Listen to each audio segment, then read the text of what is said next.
Great Reform Act, for the first time places restrictions in terms of the women's vote. Prior to this, there had been no language around gender and the franchise. And it's actually the 1832 Act that introduces the restriction to the male voter. And in fact, prior to 1832, there had been a few, not many at all, but a few instances of women who met the property qualification actually voting. So in fact, we see in the early part of the 19th century a narrowing, a greater restriction of women's political rights. In terms of married women, there are very severe restrictions on their legal status. As I mentioned, women at this point are not allowed to hold any property of their own. All their property is actually recorded to their husband.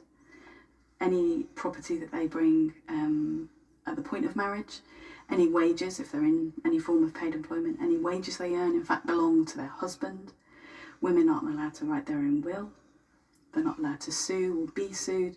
Very, very severe restrictions around legal status of married women in the early to mid part of the 19th century. And this starts to be a real point of contention for many women, that idea of a lack of legal status. The reformer Barbara Lee Smith Bodichon said that women in fact had no status of their own, and she is an early contributor to those campaigns for the demand for a change in legal status for women, that the disparity, the discrimination that there was enshrined in the statute books, that this should be overturned, that it placed too many restrictions on opportunities for women, and questions of equality were very much in circulation at this time for women, even though many of the campaigns come to fruition in the later part of the century. Even in the 1830s, 1840s, 1850s, these questions are starting to be forming part of the debate around women's status. Stay loyal to someone who keeps showing you you're not important. You feel it every time she pulls away, every time she rolls her eyes, every time she looks at her phone instead of you. You tell yourself it's nothing, but your gut knows better. She used to care. Now, you're an option, a convenience, a placeholder. You keep hoping it'll change. You think if you're more patient, more nice, more giving, she'll come back. But it never works. She's not confused. She knows what she's doing. And deep down, you do too. Comment, I deserve respect, if you're done being blind to your worth. This video is your reset, not to fix her, but to rebuild you, to make you untouchable to anyone who doesn't see your value. And by the end of this, you will never be the same again. Number 1, don't chase her attention. When someone pulls away emotionally, the urge to chase is almost automatic, like a reflex built from fear, fear of abandonment, fear of not being enough. Fear that somehow you caused the shift, and that if you just try harder, prove yourself more, fix what you think went wrong, they'll come back and things will feel like they used to. But that belief is an illusion that keeps you locked in a losing game, where the more you give, the less you're valued. Because chasing someone who no longer values you doesn't win their respect, it erodes yours. And the truth is brutal but freeing. They changed. Not because you failed, but because they stopped seeing your worth. Maybe because you gave it away too easily. Maybe because you put them on a pedestal, hoping they'd finally see you, appreciate you, return your loyalty with depth. But instead, they got used to being your priority while making you their backup plan. And the more you gave, the more they withdrew. Not because they needed space, but because they knew you'd stay. And that's the harsh reality of human nature. We don't value what we don't have to work for. So when you keep chasing, texting first, checking their stories, replying instantly, rearranging your schedule while they keep canceling last minute, what you're really doing is training them to believe you'll tolerate anything, that your boundaries are flexible, that you'll keep coming back no matter how little they show up. And once that becomes their belief, they stop trying, because effort is reserved for what we fear losing, and no one fears losing what is always available.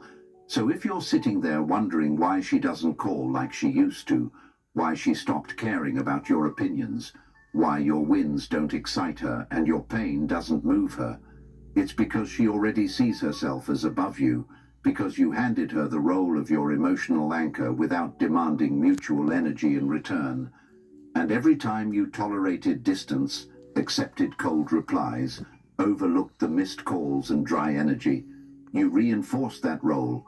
And this isn't about bitterness, it's about brutal clarity, because you can't be respected by someone you let walk all over you emotionally.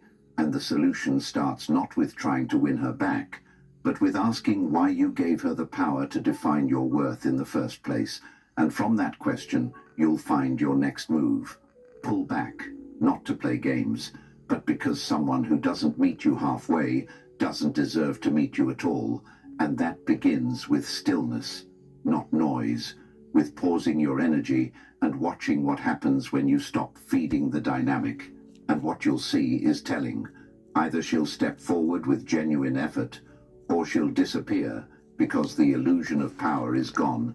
And in both cases, you win, because your peace and dignity return to where they always belonged, with you.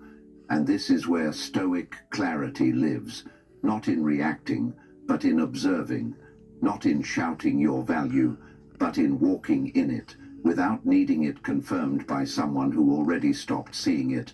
And if you're wondering how to stop chasing, the answer is brutal honesty. Stop lying to yourself about her potential. Stop writing love stories in your mind based on who she was at the start, and start seeing who she is now, because the gap between reality and your fantasy is where your pain lives. And when you close that gap, the pain ends. And that's when you stop chasing, because you finally realize the person worth chasing is the person you've been neglecting this whole time, you. And once you pour into your goals, your health, your mission, and your own peace, something strange happens. You become less reactive, more grounded, harder to shake, and she feels that shift. And maybe she'll come back, maybe she won't. But by then, you'll no longer care.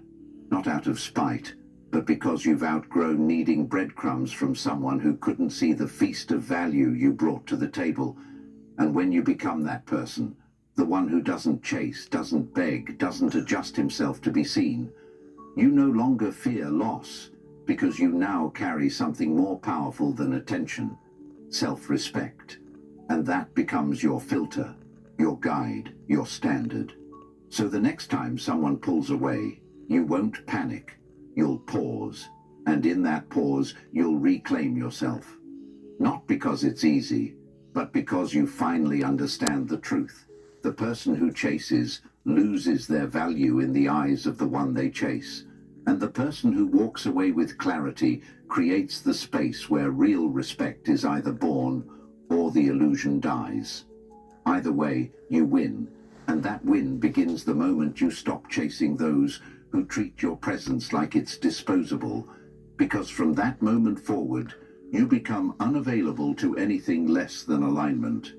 And that's how you rebuild your worth. Not through them, but through discipline. And that discipline becomes your strength, your peace, your standard. And once you live by that, everything changes forever. And if that message hit you where it hurts, but also woke something up inside you, then don't stop here. Because everything you just felt, the clarity, the strength, the hard truth that you know you've needed to hear for a long time, it's just the beginning. And that's exactly why the Stoic Relationship Blueprint exists. Built for men who are ready to stop chasing and start leading, filled with timeless Stoic principles that will flip your mindset and your life in ways you didn't think were possible. And now the audiobook version is here, so you can carry this life-changing knowledge with you while walking, training, or even just thinking. And the beauty of it is, once it's yours forever. Something you can come back to every time the world tries to pull you off course. Something that reminds you who you are and how far you've come.